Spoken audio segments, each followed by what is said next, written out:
Yeah, the market is inundated with dancing Filipinas. I mean, and to backdrop music from the United States that would give the impression that they're whoremongering. They're looking for that, or it's like there's going to be a whole lot of this in the relationship. I also heard, and this is from Filipinas. This isn't because we do have the sometimes unfortunate privilege, I guess, to talk to call centers if we have an outage or we have some problems here, and we wind up talking to people from that country, and sometimes friends, and it's just on a different level because the level is different because they're trying to help, they're not trying to take or to trick, and their job is dependent on their giving you good service. On the other hand, they tell us what goes on, there, and how wonderful an LDR could be, but then how there's many scammers and people that are doing many things that would cause other people grief. So here's what I want to do. And because you might just say, why don't you just go away and just leave it alone, right? I don't want to do that. But what I want to do is just like if I were concentrating on any particular country, instead of just jumping in and just saying LDR is wonderful and we can do this and in time it will happen. That's more of a fantasy. And your island might be compared to a fantasy island. But without fantasy and with more of a reality, let's do this.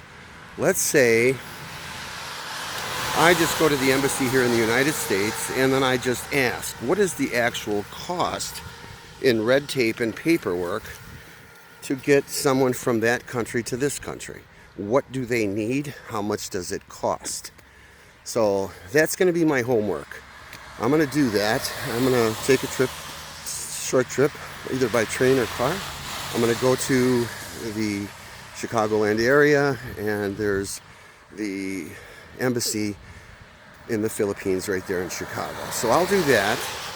I'm going to get all these numbers together and tally all that up, and then just see what it would cost. Now, if this person has children, or a child even, what would it cost? So that you have a better idea, you who are interested in going to the Philippines for your bride, what it's going to cost. There is no, well, we'll find out from her, or you go visit her, you consummate a relationship, come back here, save up your coin or whatever, and that doesn't become a reality, or you don't have the funds, or you have to wait. This way you just don't even get involved.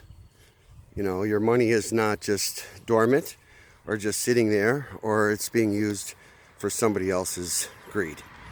So I want to do that, and I'm going to post it. I'll actually get a graph. I do have a big chart and some ink markers, and I'm going to draw it up for us. So we can just ask ourselves if it's going to cost this much money and time, not just money, but and time. And this is if it is a prerequisite that you have to go there and meet, or she has to come here and meet you and stay a time or for a period before you can even get a fiancé visa. Just all between the expense of the travel, the hotel and lodging, the paperwork, the applications for visas, the immunization process, medical, whatever that they're going to need. And I think that we should just have some bottom lines here. Because what's happening, I think, too often, and everyone's okay with that because everyone's got to make a living, is that these people are just playing games at your expense. And again, I want to repeat, the exchange rate is 49 to 1. So $1 you give is 49 to them. All right? Now they could say, well, you can't buy much for $49 in the Philippines. That might be a taco, whatever.